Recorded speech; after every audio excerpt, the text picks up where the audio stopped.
नमस्कार, मैं जितेंद्र चतुर्वेदी। मतांतर में आप लोगों का स्वागत है। तो जो बुलडोजर की लड़ाई है वो दरअसल अब उसके कई पहलू खुलकर सामने आने लगे हैं और ये बात अब साफ हो गई है कि असल में इस बुलडोजर के जरिए क्या करने की कवायद हो रही है और किसे रोकने की कवायद हो रही है। देखिए, योगी आदित्यनाथ ने, आप मानिए या न मानिए, 2024 का एजेंडा तय कर दिया है और 2024 का पॉलिटिकल डिस्कोर्स क्या होगा वो उन्होंने 2022 के चुनावी नतीजों से बता दिया है। इसी बुलडोजर को लेकर, उनकी इसी बुलडोजर छवि से बहुत लोगों को ऐतराज था, लेकिन ये जो बुलडोजर बाबा की उन्होंने छवि गढ़ी, वो छवि इतनी आदमकद हो गई कि जिस उत्तर प्रदेश में सरकारें तो दोबारा छोड़िए, सरकार तो चलिए आ भी गई, वो व्यक्ति रिपीट नहीं कर पाता था।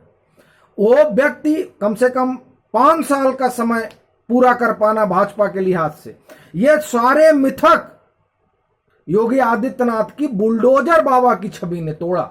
और जब हम बात बुलडोजर बाबा की करते हैं या बुलडोजर की करते हैं तो दरअसल वो कानून और व्यवस्था का सिंबल बन चुका है, वो न्याय का प्रतीक बन चुका है। यह अलग बात है कि अभी जो डिस्कोर्स छिड़ा है वो डिस्कोर्स इस बात पर छिड़ चुका है कि यह न्याय का प्रतीक है या अन्याय का प्रतीक है, यह उत्पीड़न का प्रतीक है या अपीजमेंट का प्रतीक है।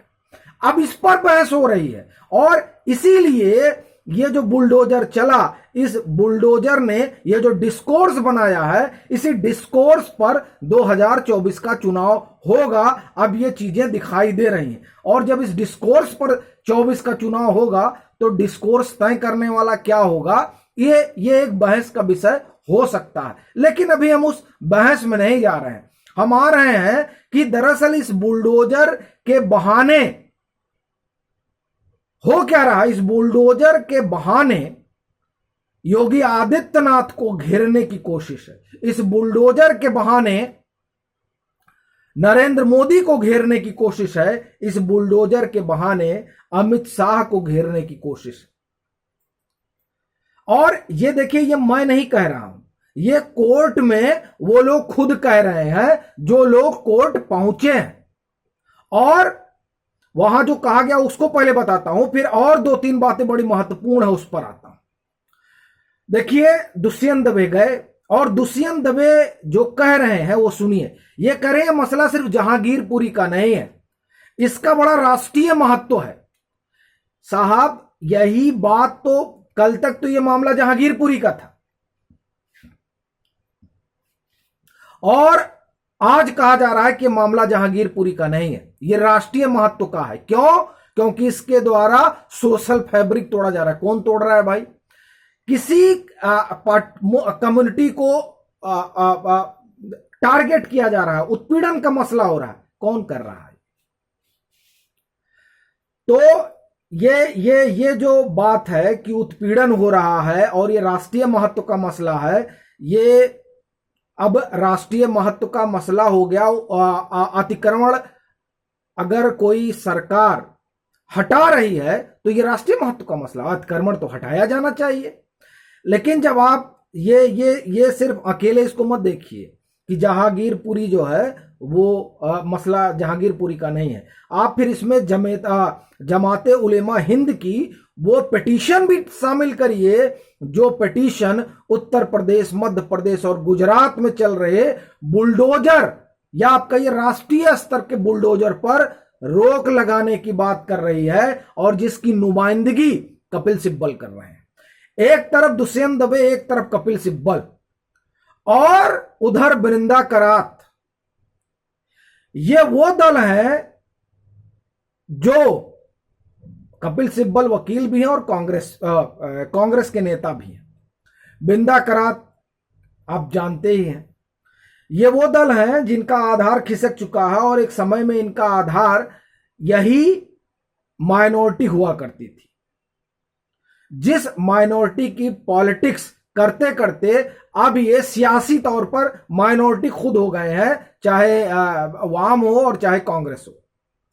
और जिन्हें वोट मिल रहा है माइनॉरिटी का, वो लोग आजकल जो है चुपचाप बैठे हुए हैं। अच्छा, उनकी चुप्पी जो है, उस चुप्पी का फायदा उठाने की कोशिश कांग्रेस और वाम कर रहे हैं कि वो चुप हैं।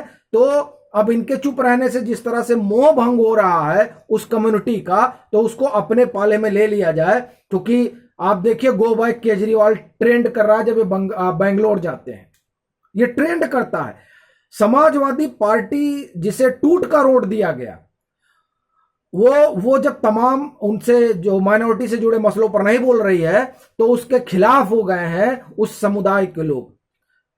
अब ये नया ठिकाना ढूंढ रहा है और 2024 के चुनाव में ये माना जा रहा है कि अब ये जो माइनॉरिटी है, ये कोई दूसरा राजनीतिक नेतृत्व चुनेगी। तो साहब, अब ये जो भटकाव हुआ है, आम आदमी पार्टी, चूंकि इनके ऊपर भरोसा किया माइनॉरिटी ने, ये भी चुप है और वैसी बाकायदे आरोप लगा रहे हैं, और समाजवादी पार्टी भी चुप है। तो अब ये देखिए, अभी तक पिछले कई सालों से कम उत्तर प्रदेश में बुलडोजर चल रहा है, लेकिन उस बुलडोजर पर बात नहीं हो रही थी। क्यों नहीं हो रही थी? चूंकि ये कांग्रेस को भी पता था और वाम को पता था कुछ होने वाला है नहीं, ये लोग ले ही जा रहे हैं, इन्हीं लोगों को भी ले जाने दो। लेकिन इन लोगों की खामोशी ने उनको एक बहाना दे दिया। और जो बुलडोजर जो धर्म के आधार पर जब चलता है तो भेद नहीं करता है, क्योंकि ये न्याय का प्रतीक है। तो उस बुलडोजर में और उस बुलडोजर के न्याय को धर्म के आधार पर बांट दिया गया और कहा गया कि साहब ये तो मुसलमानों को खाली चलता है। तो ये नैरेटिव इसलिए गढ़ा गया ताकि ये जो वोट है, ये वोट अपने घर वापस आ जाए और 2024 में वहीं जाए जहां इसको जाना चाहिए, बरक्स आप और सपा के और भी जो इसमें स्टेक होल्डर है उनके।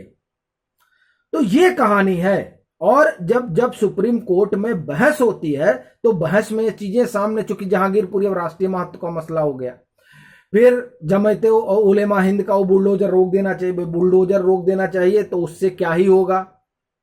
तो मसला उसको रोकने का नहीं है, मसला उस प्रतीक के जरिए अपनी सियासत चमकाने का है। और वो जो जब आप बुलडोजर रोकते हैं, तो दरअसल इस बुलडोजर को भाजपा का, आरएसएस का, भाजपा सरकार का एक टूल बना दिया गया है। और अब जो अगर ये जैसे 2 हफ्ते के लिए रोक दिया गया कि यथास्थिति बनी रहे, फिर देखा जाएगा। अब ये एक तरह से इसे बहुसंख्यकवाद का प्रतीक बना दिया गया है, और ये जो रोक लगी है उसे अल्पसंख्यक पर जीत बता के रूप में निरूपित किया जा रहा है, मतलब रिप्रेजेंट किया जा रहा है। और ये कवायद यही है कि इस पर लगे, और जब इस पर लगे तो ये एक अलग तरीके का जो नैरेटिव गढ़ा गया है कि साहब ये तो उत्पीड़न वाला मसला है, उस मसले को भुनाया जाए सियासी तौर पर। ये कहानी है पूरी। बाकी वो बुलडोजर, जब इन्होंने कहा कि ये मुसलमानों को टारगेट किया जा रहा है, तो उस पर भारत सरकार ने कहा कि खरगोन में तो 88 जो है हिंदू परिवार ही हैं। और अभी हमने सुबह बताया था कि संजय सिंह ने एक ट्वीट करके बताया किस तरह से जहांगीरपुरी में हिंदू परिवार का इंक्रोचमेंट में। और फिर ये जो वहां पर बहस चल रही है बुलडोजर पर जहांगीरपुरी वाले मामले में, उसमें गुप्ता जी भी आए थे जिनकी जो उसकी दुकान अतिक्रमण की वजह से गिराई गई। तो असल में मसला ये हिंदू, मुसलमान या बुलडोजर या भाजपा या सरकार का नहीं है, ये मसला राजनीति का है। और इस बुलडोजर के जरिए जो एक सिंबॉलिक पॉलिटिक्स हो रही है, उस पॉलिटिक्स में अपना वोट साधने का है। ये पूरी कवायद इसी की है। अब ये देखना दिलचस्प होगा कि ये पूरा ऊंट किस करवट बैठेगा, लेकिन क्योंकि अब वो तो सुप्रीम कोर्ट तय करेगा जब तमाम सारी चीजें उसके सामने आएंगी तब। लेकिन फिलहाल एक चीज तो साफ दिखाई दे रही है, वो ये कि इन सब के जरिए एक घेराबंदी करने की कोशिश हुई है और इस पूरे पॉलिटिकल डिस्कोर्स को आप जो अभी तक चल रहा था उसे एक अलग तरीके का माहौल और मैं ये कहूं कि अलग तरीके की धारा में लाने की कोशिश की गई है। अब ये सवाल दिलचस्प है कि इसे अलग धारा में लाया कौन है, भाजपा या ये वो लोग जो सेकुलर हैं, या फिर ये भाजपा के जाल में ये सेकुलर लोग फंस गए और वो तमाम चीजें अब नेपथ्य में चली गई जो वाकई में चुनाव में मुद्दा होना चाहिए था, गरीबी, बेरोजगारी, महंगाई। अब उसके बजाय डिस्कोर्स होगा बुलडोजर, और जब डिस्कोर्स बुलडोजर होगा तो परिणाम क्या होगा ये बताने की जरूरत नहीं है, क्योंकि उत्तर प्रदेश इसका प्रमाण है। और क्योंकि बुलडोजर अब लॉ एंड ऑर्डर का सिंबल है और हर आम हो या खास हो यही चाहता है कि कानून व्यवस्था बनी रहे। ऐसी स्थिति में यह भी एक बार की सोचना होगा कि कहीं ऐसा तो नहीं विपक्ष से भारी भूल हो गई और वो भूल कहीं इस बार और ज्यादा महंगी ना पड़ जाए और भाजपा, वो लोग 350 का तो लग ही रहा है मान के चल रहे हैं। बहरहाल ये बड़ा मजेदार हो गया कि जो ये पूरा मामला बुलडोजर का गया सुप्रीम कोर्ट, तो उससे बहुत चीजें अब स्पष्ट होने लगी हैं कि दरअसल ये बुलडोजर वहां पहुंचा क्यों, इसके पीछे की सियासत क्या है और इसे किस तरीके से समुदाय विशेष के उत्पीड़न से जोड़कर अपनी सियासत चमकाने की कोशिश की जा रही है। और ये कोशिश इसलिए भी हो रही है क्योंकि 2023 में चुनाव है, 2024 में आम चुनाव है, 2022 के अंत में गुजरात में चुनाव है। तो ये तमाम चुनाव के मद्देनजर जैसे हिजाब उठा था, हिजाब का हासिल क्या हुआ, कहीं ऐसा ना हो कि वही हासिल बुलडोजर का हो और ये हिजाब, ये बुलडोजर, ये 2024 में कहीं इस विपक्ष को बाहर, एकदम बाहर न कर दे। अभी के लिए फिलहाल इतना ही। अगर आप मतांतर से नहीं जुड़े हैं तो जुड़िए, वीडियो को लाइक कीजिए, शेयर कीजिए और अपने सुझाव जरूर साझा कीजिए।